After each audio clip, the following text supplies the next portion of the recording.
So one of the way how HCH differentiates is we have a PMR, physical medicine and rehabilitation expert. ये होता क्या है? ये इतनी आसानी से लोगों को समझ में भी नहीं आता है और लोगों को बिल्कुल नहीं पता है कि पीएमआर कौन होता है, वो करता क्या है।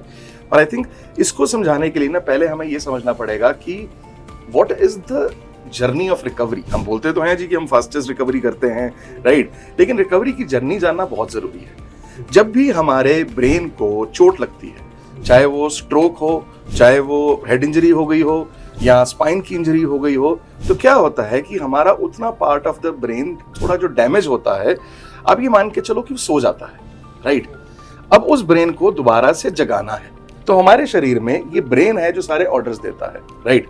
लेकिन जब ब्रेन सो गया तो ऑर्डर कौन देगा, राइट। तो रिकवरी जर्नी को 3 फेजेस में देखना है। पहला फेज वो है कि ब्रेन को जगाना है, फिर जब ब्रेन जग जाए तो फिर ब्रेन को सिखाना है कि बॉडी को कंट्रोल कैसे करना है, राइट। और फिर तीसरी चीज ये है कि ब्रेन जब सो के दोबारा जगता है तो उस समय क्या होता है कि सब कुछ भूल जाता है। तो जैसे एक बच्चा होता है, बच्चा जब पहले सोता रहता है उसका ब्रेन जगता नहीं है, फिर उसका जब ब्रेन जगता है वो धीरे धीरे चलना शुरू करता है, खड़ा होता है, लेकिन उसे फिर भी लिखना नहीं आता, उसे बोलना नहीं आता, उसे कपड़े पहनने नहीं आते। तो हम बच्चे को ट्रेन करते हैं।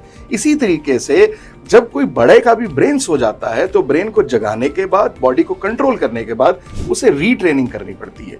इन 3 फेजेस को, ब्रेन को जगाना, कंट्रोल लाना बॉडी पे और रीट्रेन करने की, जो डॉक्टर है जो इसकी प्रिस्क्रिप्शन लिखते हैं, जो इसकी आउटकम को कंट्रोल करते हैं, उससे physical medicine and rehab specialist बोलते हैं।